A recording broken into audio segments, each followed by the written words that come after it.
ధీరజ్ దొంగ అని అంటున్న శ్రీవల్లి చెంప పగలగొట్టి భాగ్యం గురించి బయట పెట్టిన చందు. ఇంతకు ఏం జరిగింది? అసలు ధీరజ్ దొంగ అని శ్రీవల్లి అనడం ఏంటి? మరి శ్రీవల్లి చెంప పగలగొట్టి భాగ్యం గురించి చందు బయట పెట్టడం ఏంటి? ఇదంతా కూడా వీడియోలో చూసి తెలుసుకునేద్దాం. ఇల్లు ఇల్లాలు పిల్లలు అప్కమింగ్ ఎపిసోడ్స్లో ఏం జరగబోతుందో ముందుగా తెలుసుకోవాలి అనుకుంటే వీడియోని లైక్ చేసి ఛానల్ని సబ్స్క్రైబ్ చేసుకోండి.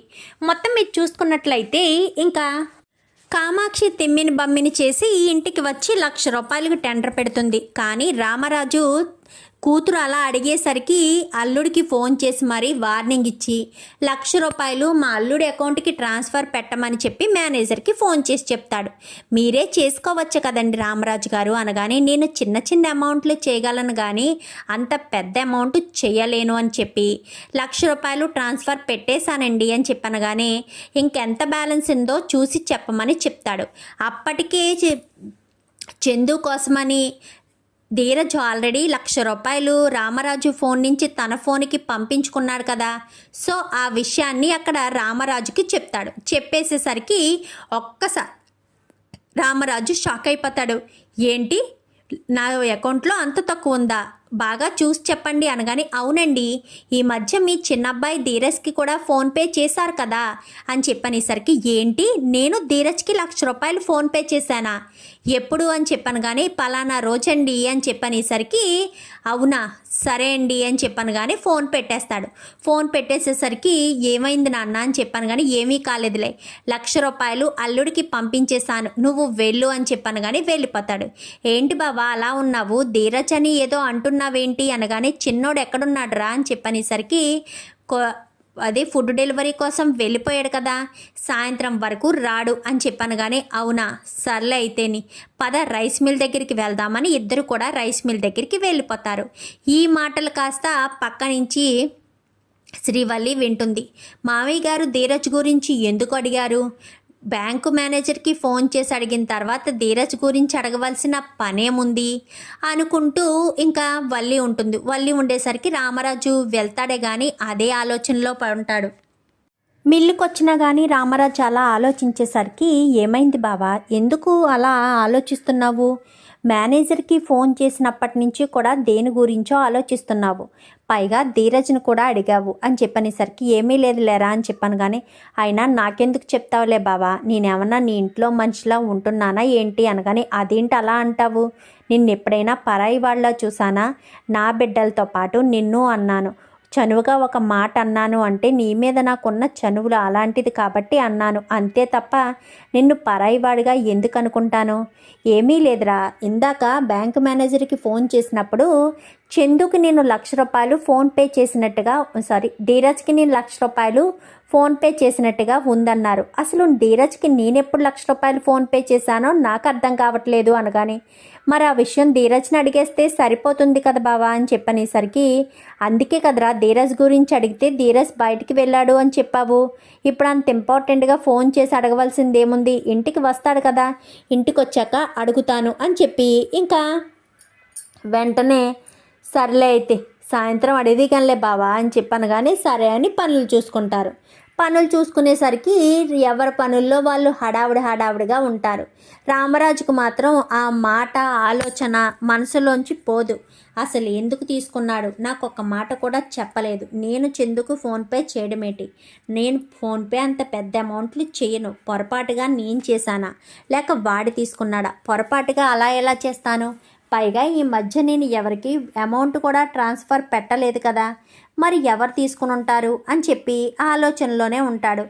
ఆలోచనలో ఉండేసరికి ఇంకా ఏం మాట్లాడకుండా పని మొత్తం పూర్తి చేసుకుంటాడు. పని పూర్తి చేసుకున్న తర్వాత సాయంత్రం గమ్మున రెడీ అయిపోయి వెళ్దామా అని చెప్పనేసరికి, ఎందుకు బావా అని చెప్పాను కానీ, లేదు, ధీరజ్తో మాట్లాడేంత వరకు కూడా నాకు మనసులో ఉండదురా అని చెప్పనేసరికి, సర్లే పద బావా, ధీరజ్ ఎక్కడున్నాడో ఏంటో అని చెప్పి ఫోన్ చేస్తాడు. ఫోన్ చేసేసరికి ధీరజ్ కాస్త, ఏంటి మామయ్య అని చెప్పాను కానీ, ఎక్కడున్నావురా అని చెప్పనేసరికి, ఫుడ్ డెలివరీ ఇస్తున్నాను మామయ్య అని చెప్పాను కానీ, మీ నాన్న నిన్ను ఇంటికి రమ్మంటున్నాడు రా అని చెప్పనేసరికి, నాన్న ఇంటికి రమ్మంటున్నాడా, దేని గురించి నాన్న ఇంటికి రమ్మంటున్నాడు అనుకుంటూ టెన్షన్ పడుతూ ఉంటాడు. టెన్షన్ పడుతూనే ఏమోరా ఇంటికి రమ్మంటున్నాడు అని చెప్పనగానే ₹1,00,000 గురించి అని అడగకపోయావా అని చెప్పనేసరికి ఎందుకులే అడిగి మళ్ళీ ఇబ్బంది పడడం అందుకనే అడగలేదు అని చెప్పనగానే సర్లే అయితేనని చెప్పి ఇంకా ఇంటికి వచ్చిన తర్వాత అడుగుతామని నువ్వు అడుగుతావు కదా అని నేను అడగలేదు బాబా అని చెప్పాను. కానీ సరేలే పద ఇంటికి వెళ్దామని ఇంటికి బయలుదేరిపోతారు. బయలుదేరిపోయేసరికి మీరు కామాక్షిని అడిగినప్పుడల్లా అలా డబ్బులు ఇస్తూ ఉంటే బాగోదండి. అసలు అల్లుడు గారు కామాక్షిని అడగలేదంట. అల్లుడు గారు అసలు ఏ విషయం గురించి డబ్బులు మిమ్మల్ని ఎందుకు అడుగుతారు? అల్లుడు గారు అలాంటి పని చేస్తారా అని చెప్పనేసరికి నాకు తెలుసు అల్లుడు అడగడని. కామాక్షియే ఏదో కొనుక్కోవడం కోసం అల్లుడిని అడుగుంటుంది. అల్లుడు లేవు అనేసరికి కామాక్షి ఇలా మనల్ని అడిగిందన్న విషయం నాకు తెలుసు. అందుకే నేను అల్లుడికి ఫోన్ చేసినా కానీ అల్లుడు ఏం మాట్లాడలేదు. నేను అప్పుడే అర్థం చేసుకున్నాను. మళ్ళీ తర్వాత నాకు ఫోన్ చేసి అల్లుడు చెప్పాడు, నేనేమీ అడగలేదు మామయ్య, ఏదో నెక్లెస్ అడిగింది, ఇంకా అస్తమానం నెక్లెస్లేనా అని గసిరినందుకు నీ దగ్గరికి వచ్చి నేనేదో అడిగానని నన్ను చెడ్డవాడిని చేసిందనగానే పోనీలా అల్లుడు అని చెప్పి నేను పంపించానులా, ఆ నగ ఏదోనంటే కొనిపెట్టేసే అని చెప్పాను. కానీ సరే మామయ్య మీరు ఇలా అడిగినప్పుడల్లా ఇస్తుంటే దానికి అలా కొమ్ములు వచ్చేస్తాయి, ఈసారి డబ్బులు ఏమైనా అడిగినా లేవు అని చెప్పండి మామయ్య అని చెప్పాను. కానీ సర్లే అల్లుడు ఈసారికి ఇలా కానిచ్చే అని చెప్పి రామరాజు కాస్త ఫోన్ పెట్టేసి అదే విషయం అలా ఫోన్ వచ్చిందని చెప్పి చెప్తాడు.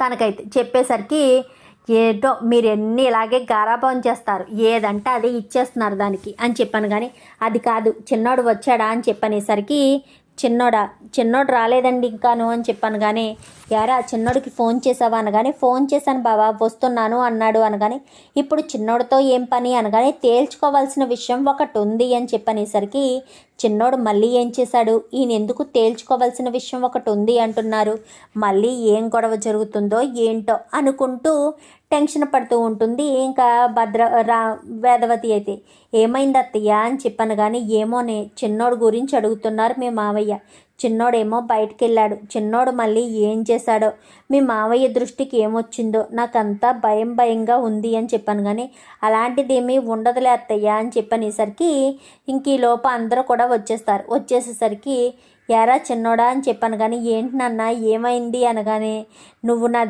దగ్గర నుంచి నువ్వు ₹1,00,000 ఎప్పుడు తీసుకున్నావురా అని చెప్పనేసరికి ఒక్కసారిగా ధీరజ్ కాస్త షాక్ అయిపోతాడు. అచ్చి బాబోయ్ ఏంటి మరిది గారు మీరు ఒక్క మాట కూడా చెప్పకుండా మామయ్య గారి దగ్గర ₹1,00,000 తీసుకున్నారా? ఇది ఎక్కడ దారుణం, ఎంత దారుణంగా ఉంటారా? తండ్రి దగ్గర కొడుకు డబ్బులు దొంగతనం చేశాడా? ఒక్క మాట అయినా చెప్పాలి కదా మరిది గారు అని చెప్పనేసరికి అమ్మ వల్లి నువ్వు కొంచెం సైలెంట్గా ఉండు అనగానే అలా ఎలా ఊరుకుంటాం అది మామయ్య గారు, మీరు కష్టపడ్డ డబ్బులు మా అందరికీ సరి సమానంగా ఇవ్వాల్సిందే, అలా కాకుండా మీ చిన్న కొడుకు ఒక్కడు మీ అకౌంట్లోంచి ₹1,00,000 తీసేసుకున్నాడు అంటే మీకు ఆ విషయం తెలియలేదు అంటే ఎప్పుడు తెలుసుకుంటారు? అయినా మీ అకౌంట్లోంచి డబ్బులు అలా ఎలా తీసేసుకుంటారు దొంగతనంగా అని చెప్పనేసరికి వదిన నేనేమి దొంగతనంగా తీసుకోలేదు అనగానే దొంగతనంగా కాకుండా దొరతనంగా తీసుకున్నావా? ఎలా తీసుకుంటే దొంగతనమే అంటారు, ఆ మాత్రం కూడా తెలీదా ఏంటి? అయినా మీ నాన్నగారి దగ్గర నుంచి దొంగతనంగా తీసుకోవాల్సిన అవసరం ఏముంటుంది మరిది గారు?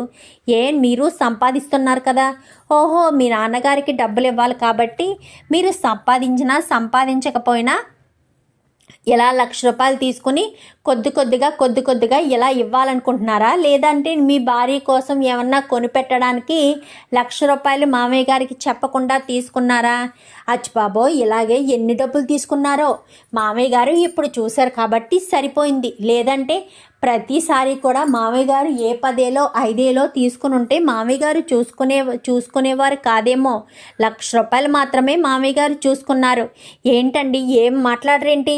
మనకి ఇలా అన్యాయం జరుగుతుంటే ఏం మాట్లాడకుండా సైలెంట్గా ఉంటారేంటి? మీరేమో సంపాదించిన డబ్బులు 50,000 మొత్తం తీసుకెళ్ళి మీ నాన్నగారి చేతిలో పెట్టేస్తున్నారు. సాగర్ మరిది గారు అయితే ఇంకా ఏ డబ్బులు ఇచ్చే పని లేకుండా ఆ రైస్ మిల్లోనే పని చేస్తున్నారు. ఇంకా ధీరజ్ మరిది గారు అయితే బయట పనిలోకి వెళ్తూ కూడా మీ నాన్నగారి దగ్గర ₹1,00,000 ఎంత తీసుకుంటున్నారో ₹1,00,000 ఫోన్పే చేసేసుకున్నారు అంటే అచ్చి బాబోయ్ ఇలా దొంగతనాలు చేస్తూ ఉంటున్నారా? ఎన్ని రోజుల నుంచి వ్యవహారం వ్యవహారం సాగుతుందో, ఎన్ని రోజుల నుంచి ఇలా మామయ్య గారి దగ్గర డబ్బులు తీసేసుకుంటున్నారో ఒక్క మాట కూడా మాకు చెప్పలేదు. అచ్చిబాబోయ్, ఈ రకంగా ఉన్నారా మామయ్య గారు కొడుకులు అంటూ మొదలు పెట్టేస్తుంది. అమ్మ వల్లి, నువ్వు కొంచెం సైలెంట్గా ఉంటావా అనగానే, ఎలా ఉంటాను మామయ్య గారు సైలెంట్గాను? ఆ 1,00,000 రూపాయల్లో మా వాటా కూడా ఉంది కదా, అప్పుడు మాకు కూడా వాటాలో సగం మా వంతు మాకు ఇవ్వాలి కదా, అలా ఎలా మరిది గారు 1,00,000 రూపాయలు తీసేసుకుంటారు అని చెప్పనేసరికి, వదిన నీకు తెలియనప్పుడు సైలెంట్గా ఉండు, వాడు ఏదో చెప్తున్నాడు కదా, వాడు చెప్పే వరకు ఉండొచ్చు కదా, నువ్వెందుకు అంతలా మాట్లాడుతున్నావు? ఒక పక్క మామయ్య గారు చెప్తున్నారు, ఒక పక్క నాన్న చెప్తున్నాడు, ఒక పక్క అన్నయ్య చెప్తున్నాడు, సైలెంట్గా ఉండు అని చెప్పనేసరికి, చాలే మరిది గారు, మీరు వెనకేసుకొస్తున్నారా మీ తమ్ముడిని? మీ తమ్ముడు 1,00,000 రూపాయలు దొంగతనం చేశాడు. మీ తమ్ముడు ఒక దొంగ కాకపోతే ఇంత సునాయాసంగా మీ నాన్నగారి దగ్గర డబ్బులు తీసి అంత ధైర్యం ఏర్పడిందా? మీ తమ్ముడు ఒక దొంగ అని చెప్పనేసరికి చెంప చెల్లు మనిపించేసరికి, ఓ చందు, తన్న కొడుతున్నావేంట్రా అని చెప్పాను కానీ ఏమన్నావు? నా తమ్ముడు దొంగతనం ఎందుకు చేశాడో తెలుసా? ఎవరి కోసం చేశాడో తెలుసా? అసలు నా తమ్ముడు దొంగ అవ్వడానికి కారణం నువ్వేనే. నువ్వు నీ మాయ మాటలు నమ్మి నేను మోసపోయి నీకు 10 లక్షలు ఇప్పించడం వల్లే నా తమ్ముడు 1,00,000 రూపాయలు మా నాన్న దగ్గర అప్పు చేసి ఉంటాడు, దొంగతనంగా తీసుకుని ఉంటాడు అని చెప్పనేసరికి, ఏం మాట్లాడుతున్నావురా చందు? మోసం చేయడం ఏంటి, 10 లక్షలు తీసుకోవడం ఏంటి అని చెప్పాను కానీ, ఇన్ని రోజులు నా మనసులో దాచుకున్న నిజం నాన్న, ఇన్ని రోజులు ఈ విషయాన్ని మీకు బయట పెట్టలేదు. బయట పెడితే ఎవరి పరిస్థితి ఏమవుతుందో, ఎందుకు తొందరపడి బయట పెట్టడం?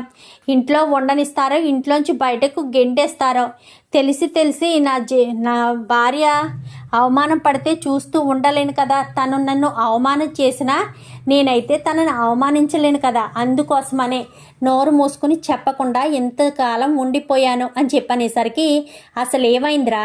చిన్నోడు నా అకౌంట్లోంచి 1,00,000 రూపాయలు తీయడానికి, నువ్వు వల్లీని కొట్టడానికి 10 లక్షలేంటి? అసలు నాకు ఈ మ్యాటర్ ఏమో అర్థం కావట్లేదు అని చెప్పనేసరికి, చెప్తాను నాన్న, ఇన్ని రోజులు నా మనసులో దాచుకుని ఎంతో క్షోభ అనుభవించాను. 2 రోజుల క్రితమే రిలీఫ్ పొందాను అని చెప్పనేసరికి, అసలు ఏమైందిరా, ఏం జరిగింది అనగానే, పెళ్ళికి 2 రోజులు ఉంది నాన్న. 2 రోజులు ఉందనగా ఈ వల్లి నా దగ్గరికి వచ్చింది. పెళ్ళి మరొక 10 రోజులు వాయిదా వేసుకుందామండి అని చెప్పింది. ఎందుకు వాయిదా వేస్తున్నారు అని అడిగితే, మాకు రావాల్సిన డబ్బులు రాలేదు, పెళ్ళికి మా దగ్గర ఖర్చులకి డబ్బులు లేవు, 10 లక్షల రూపాయలు కావాలి, మీరు ఏదైనా అడ్జస్ట్ చేస్తే పెళ్ళి జరుగుతుంది, లేదంటే లేదు, 10 రోజులు వాయిదా వేద్దాము అని అడిగింది. 10 రోజుల తర్వాత ఖచ్చితంగా కన్ఫామ్గా పెళ్ళైన 10 రోజులకే తీసుకొచ్చి ఇస్తాను అని చెప్పారు. పెళ్ళైన 3 నెలలైనా సరే నేను ఎన్నిసార్లు అడిగినా ఇవ్వలేదు నాన్న. నాకు ఆ సేటు దగ్గర ఎంత మాట వచ్చిందంటే, మీ నాన్నకు చెప్తాను అన్నారు. ఎంత టెన్షన్ పడ్డానో, ఎంత మదన పడ్డానో నాకు మాత్రమే తెలుసు. ఇంకా సేటు చివరి అవకాశంగా చెప్పాడు. 10 లక్షలు ఒకేసారి ఇవ్వలేను అని చెప్పాడు. చెప్తే ప్రతి నెల 2 లక్షలు ఇవ్వగలను అనగాని, ఇప్పటికిప్పుడు నాకు 2 లక్షలు కావాలని ఒక వారం రోజుల క్రితం అడిగాడు. నీకు రేపటి వరకు టైం ఇస్తున్నాను అనగానే, నా దగ్గర 1,00,000 రూపాయలు మాత్రమే ఫ్రెండ్ని అడిగి అడ్జస్ట్ చేశాను. మరొక 1,00,000 రూపాయలు కావాలంటే ఎక్కడి నుంచి తీసుకురావాలి?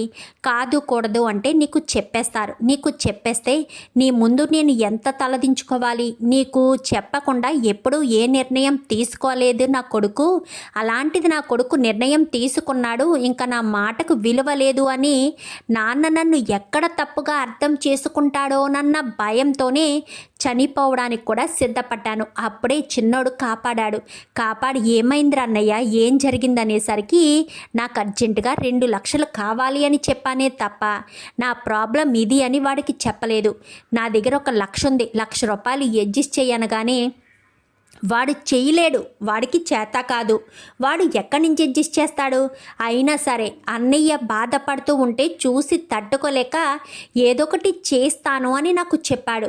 చేస్తాను అన్నవాడు కాస్త 1,00,000 రూపాయలు చేశాడు. ఎక్కడి నుంచి వచ్చారా అని అడిగితే నాకు సమాధానం చెప్పలేదు. తర్వాత మళ్ళీ ఎక్కడి నుంచి వచ్చాయో వీళ్ళు 10 లక్షలు తీసుకొచ్చి ఇచ్చేసేసరికి ఈవేళ ధీరజ్కి నేను 10 లక్షలు ₹1,00,000 తెచ్చేశాను. ఎక్కడి నుంచి తెచ్చావు అంటే అప్పటికి సమాధానం చెప్పలేదు.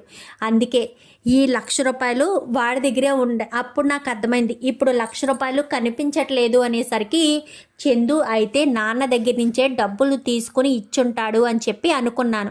ఇప్పుడేమో వీళ్ళు ఇంత తప్పు చేసి ఇంత మోసం చేసి నన్ను ముప్పు తిప్పలు పెట్టి 3 చెరువుల నీళ్లు తాగించి నన్ను ఇంత క్షోభ పెట్టిన వీళ్ళు నా తమ్ముడిని పట్టుకుని దొంగ దొంగ అంటుంటే చూస్తూ ఎలా ఊరుకుంటాను నాన్న? నా తమ్ముడు నా కోసం ఏదొకటి చెయ్యాలి అని ఉద్దేశంతో నాన్న తిడతాడు, నాన్న మందలిస్తాడు అని తెలిసి కూడా నీ ఫోన్లోంచి ₹1,00,000 దొంగతనం చేసి నాకు ఇచ్చాడు. ఆ మాత్రం దానికే వాడు దొంగ అయిపోతాడా నాన్న? అన్న కష్టాన్ని చూసి తట్టుకోలేకపోయాడు నాన్న నా తమ్ముడు. అన్న బాధపడుతూ ఉంటే చూసి తన మనసు తట్టుకోలేకపోయింది. అందుకనే నాకు ఇలా సహాయం చేశాడు అని చెప్పనేసరికి, ఇదిగో నాన్న, నీ దగ్గర నుంచి నీ ఫోన్పేలోంచి తీసుకున్న ₹1,00,000 అన్నయ్య నాకు ఇచ్చేశాడు. నేను డిపాజిట్ చేద్దామని బ్యాంకుకి వెళ్ళేసరికే బ్యాంకు క్లోజ్లో ఉండడంతో డిపాజిట్ చేయలేకపోయాను. ఇంకెప్పుడు ఇలాంటి తప్పు పొరపాటు చెయ్యను అనగానే వెంటనే చందుని ధీరజ్ని ఇద్దరిని కూడా దగ్గరికి తీసుకుంటాడు. ఒకరి కోసం ఒకరు బ్రతుకుతున్నారా? అన్నగారు కష్టాల్లో ఉంటే నాకెందుకులే అని పట్టించుకోకుండా ఉన్న అన్నదమ్ములున్న ఈ రోజుల్లో అన్న కష్టానికి తన మీద నింద పడినా పర్వాలేదు అని చెప్పి ₹1,00,000 నువ్వు నా దగ్గర నుంచి తీసుకొని మీ అన్నకి ఇచ్చావు. అది తెలిస్తే నిన్ను నేను ఎలా మందలిస్తానో కూడా నీకు తెలుసు. అయినా సరే నువ్వు ధైర్యం చేసి డబ్బులు తీసుకొని మీ అన్న కష్టం నుంచి బయట పడేటట్టు చేశావు. ఇప్పుడు కూడా మీ వదిన నోటుకొచ్చినట్టల్లా మాట్లాడుతుంటే ఆ డబ్బులు నా కోసం కాదు, చందు అనే కోసం తీసుకున్నాను అన్న మాట కూడా చెప్పట్లేదు. పైగా నీ చేతిలో డబ్బులున్నాయన్న విషయం కూడా నాకు చెప్పలేదు. ఎందుకురా అని చెప్పాను. కానీ అన్నయ్యనైనా తిడతారు కదా నాన్న. నాకు మీ తిట్లు పెద్దగా పట్టించుకోను. పైగా మీరు తిట్టినా నేను ఎంతో హ్యాపీగా ఫీల్ అవుతాను. కానీ అన్నయ్య తట్టుకోలేడు అని చెప్పనేసరికి, అది కాదురా అని చెప్పాను. కానీ ఇంకేం వద్దు నాన్న, అన్నయ్యకి ఎప్పుడు మేము తోడుగా ఉంటాను. మేము ముగ్గురం కొడుకులే కానీ ముగ్గురం ఒక రక్తం పంచుకు పుట్టిన ఒకే తల్లి కడుపులోంచి వచ్చిన అన్నాదమ్ములం. మేము ముగ్గురం ఒకటే, ముగ్గురు వేరు వేరు కాదు నాన్న. ఎవరికి కష్టం వచ్చినా మరొకరు చూస్తూ ఊరుకునే మనస్తత్వం మాకు లేదు అని చెప్పి ఇంకా ధీరజ్ చెప్పేసరికి చిన్నవాడైనా సరే ఎంత చక్కగా పరిస్థితులను అర్థం చేసుకున్నాడు. ఇంత గొప్పగా ఆలోచించిన వాడిన ఎన్ని రోజులు నేను బాధ పెట్టాను అని చెప్పి అనుకుంటాడు. అనుకునేసరికి అమ్మ వల్లి అని చెప్పనేసరికి, ఏంటి మావయ్య అని చెప్పాను. కానీ చూడమ్మ వల్లి, ఎప్పుడు ఎదుటి వాళ్ళ మీద నింద వేయకూడదు. అయినా నా కొడుకుల్ని అనే హక్కు నీకెక్కడిది? నా కొడుకుల్ని ఏదైనా అనాలి అన్నా ఏదైనా మాట చెప్పాలి అన్నా నేను చూసుకుంటాను. నీ హద్దుల్లో నువ్వు ఉంటే బాగుంటుంది. కొడుకుల విషయంలో అయినా కోడళ్ళ విషయంలో అయినా నువ్వు అసలు నోరెత్తి మాట్లాడడానికి వీల్లేదు. ఏదైనా మాట్లాడాలి చేయాలి అంటే నువ్వు నాతో చెప్పు, అంతే తప్ప నువ్వు మాత్రం వెళ్ళి నిర్ణయాలు మాత్రం తీసుకోవద్దు. నువ్వెప్పుడు ఇలా తొందరపాటు మాటలు మాట్లాడితే మాత్రం ఇంకొకసారి ఇలా చెప్పే అవకాశం నీకు ఉండదు. అర్థమవుతుందా అని చెప్పనేసరికి, సరే మామయ్య, ఇంకెప్పుడు నేను ఇలా తొందరపాటు నిర్ణయం తీసుకోను అని చెప్పి ఇంకా వల్లి కాస్త చెప్తుంది. చెప్పేసరికి ఇంకా అందరూ కూడా ఎక్కడికో వెళ్ళిపోతారు. ఎవరి పనుల్లోకి వాళ్ళు వెళ్ళిపోతారు. వెళ్ళిపోయేసరికి ధీరజ్ గదిలోకి రావడంతో ధీరజ్ని గట్టిగా హత్తుకుంటుంది ప్రేమ. ప్రేమ ఏమైంది అని చెప్పాను. కానీ అన్నయ్య కష్టంలో ఉంటే చూసి తట్టుకోలేకపోయావు, నువ్వు ఒప్పుకుంటాను. మరి నా మనసులోని ప్రేమ నీకు అర్థం కావట్లేదా? నిన్ను ప్రాణం కంటే ఎక్కువగా ప్రేమిస్తున్నాను అన్న విషయం మీకు తెలియడం లేదా? నీ సరిగ్గా మీరు మనసు పెట్టి చూస్తే నేను బాధపడుతున్నానో ఏం చేస్తున్నాను అనేది మీకు చాలా క్లారిటీగా అర్థమవుతుంది అని చెప్పి మాట్లాడేసరికి, వదిలేనా ఇంకెందుకు ఆ గొడవ, డిస్కషన్ ఎందుకు అని చెప్పాను. కానీ లేదు, మీ అన్నయ్య అంగుళికము పడిపోయినప్పుడు, మీ అన్నయ్య అంత కష్టంలో ఉన్నప్పుడు మీ అన్న కష్టాన్ని చూసి తట్టుకోలేకపోయావు. మరి నీ మనసులో నేను ఉన్నాను కదా ధీరజ్, నీ మనసులోని ప్రేమను బయటపెట్టు. నాకు నువ్వంటే చాలా ఇష్టం. నీతో మాట్లాడకుండా, నీతో గొడవ పడకుండా నేను ఉండలేను. ఇష్టం లేకుండానే నువ్వు నా మెడలో తాళి కట్టావు, కానీ ఇప్పుడు ప్రేమ బంధానికి, పెళ్లి బంధానికి నేను చాలా గౌరవం ఇస్తున్నాను. నీ మనసులో కూడా నేను ఉన్నాను. నువ్వు నీ మనసులోని మాటను బయట పెట్టు అని చెప్పి ప్రేమ అంటుంది. ధీరజ్ ఏం మాట్లాడకుండా వెళ్ళిపోతాడు. ఇంకప్పుడే అక్కడికి నర్మద వస్తుంది. అయితే ఆ రోజు మనం విన్న 10 లక్షల మ్యాటర్ ఇదన్న మాట అని చెప్పాను, కానీ అవునక్క, ఆ రోజు 10 లక్షల గురించి ఇద్దరు అక్క చెల్లెళ్ళిద్దరూ టెన్షన్ పడ్డారు. మరి నాకు డౌట్ అక్క, వీళ్ళకి ఇప్పటికిప్పుడు 10 లక్షలు ఎక్కడి నుంచి వచ్చేసి ఉంటాయి? ఎవరిచ్చుంటారు? వీళ్ళకి తిండికి కూడా సరిగ్గా దుకాణా లేదు, కానీ వీళ్ళు 10 లక్షల రూపాయలు ఎక్కడి నుంచి తెచ్చిచ్చారో నాకు అర్థం కావట్లేదు అని చెప్పనేసరికి అదే మనం తెలుసుకోవాలి. మన కుటుంబానికి ఏదైనా ముప్పు తలపెట్టే ప్రయత్నాలు చేస్తున్నారేమోనని నాకు అనిపిస్తుంది అని చెప్పనేసరికి అవును, అది కూడా నిజమయ్యవచ్చు అని చెప్పి మాట్లాడుకుంటూ ఉండేసరికి సరే కానీ ఈవేళ ఉదయం ఒక విషయం జరిగిందక్క, నీకు చెప్దామనుకున్నాను.